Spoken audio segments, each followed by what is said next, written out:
हरे कृष्णा। एक समय ऐसा था जब इस पूरे गौड़िया वैष्णव संप्रदाय को केवल एक माता संभाल रही थी। उन माता का नाम है श्री जहानवा माता।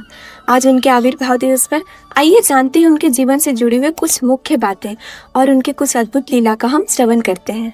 गौर गणोदेश दीपिका में कवि कर्णपुर बताते हैं कि कृष्ण लीला में वसुधा देवी और जहानवा देवी श्री कृष्ण के बड़े भाई बलराम जी की दोनों पत्नियां वरुणी देवी और रेवती देवी थीं। जहानवा देवी को श्री नित्यानंद स्वरूपिणी के नाम से भी जाना जाता है। श्री चैतन्य महाप्रभु, नित्यानंद प्रभु तथा उनके सभी निकटतम पार्षदों के तिरोभाव के पश्चात वह जहानवा देवी ही थे जिन्होंने भक्ति मार्ग पर दृढ़ता से आगे बढ़ने के लिए सभी भक्तों को प्रोत्साहित कर उनका मार्गदर्शन किया था। तब जहानवा देवी ने सभी गौड़िया वैष्णवों का एकमात्र आश्रय बनकर उन्हें दीक्षा प्रदान की थी। भक्तगण उन्हें मां जहानवा के नाम से संबोधित किया करते। चलिए अब हम उनके कुछ दिव्य लीलाओं का श्रवण करेंगे। यह उस समय की बात है जब महाप्रभु नित्यानंद प्रभु का तिरोभाव हो गया था। तब श्री नित्यानंद प्रभु की दूसरी पत्नी श्री वसुधा देवी का एक पुत्र था वीरभद्र। वो तब 16 वर्ष के हो चुके थे, परंतु वो किसी से भी दीक्षा नहीं ले रहे थे।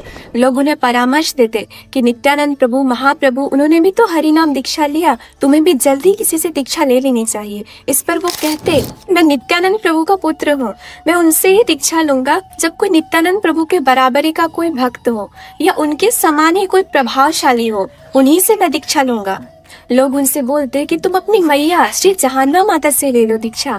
तो इस पर वो बोलते कि मैं किसी महिला से दीक्षा नहीं लूंगा। लोग उनसे कहते, अरे तुम उन्हें साधारण महिला समझ रहे हो, वो साक्षात अनंग मंजरी की अवतार है, साक्षात रेवती देवी ही है वो। परंतु वो बोलते कि मैं किसी महिला से नहीं लूंगा दीक्षा और वो तो मेरी मैया है। एक दिन की बात है जब जहानवा देवी अपने अंदर महल में स्नान करने जा रही थी। किसी कारणवश उनके आधे शरीर पर वस्त्र था और उनके ऊपरी शरीर पर वस्त्र नहीं था। तब वो कुएं से पानी खींच रही थी। अचानक वीरभद्र प्रभु को कोई खास जरूरत पड़ गई और वो मैया मैया कहते कहते अंदर महल में कुएं के पास तक आ गए। बाल्टी अभी आधे कुएं तक ही आई थी और जहानवा माता लज्जित हो गयी।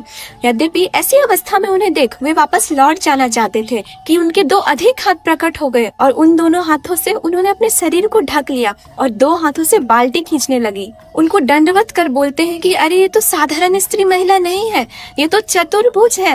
लोग सचमुच में बोलते हैं कि ये साक्षात रेवती देवी ही है। द्वारका में बलराम जी और उनकी पत्नी भी चतुर्भुज हो सकती थी, ऐसी उनकी शक्ति थी। स्नान करने के पश्चात जब जहानवा माता वापस लौटी तो वो उनसे कहने लगे कि आज ही मुझे आपको दीक्षा देनी पड़ेगी और जहानवा माता ने कृपा करके उन पर दीक्षा दे दी। श्री जहानवा माता इतनी प्रेममयी भक्ति से कृष्ण भावनामृत का प्रचार किया करती कि कई नास्तिक और कई पापियों का भी उन्होंने उद्धार किया।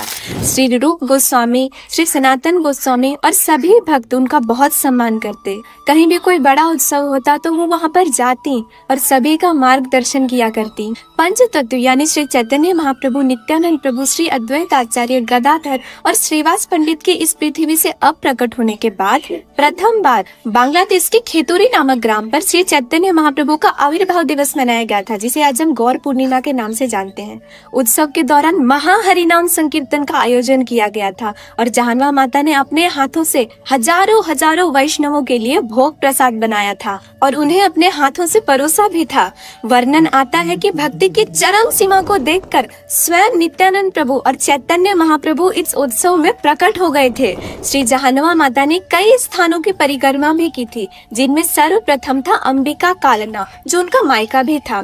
फिर वह श्री नवोदीप धाम में श्री चैतन्य महाप्रभु की माता सची देवी से विदा लेती हुई खेतुरी ग्राम पहुंची। फिर जब जहानवा माता आनंदचित होकर श्री वृंदावन धाम में रहने लगी तो वह एक दिन यमुना जी के जल में स्नान कर रही थी। स्नान करते हुए एक श्याम वर्ण वाले हाथों ने उनके वस्त्र पकड़ लिए। जब उन्होंने देखा तो पाया कि ये तो सब श्याम सुंदर के हाथ हैं।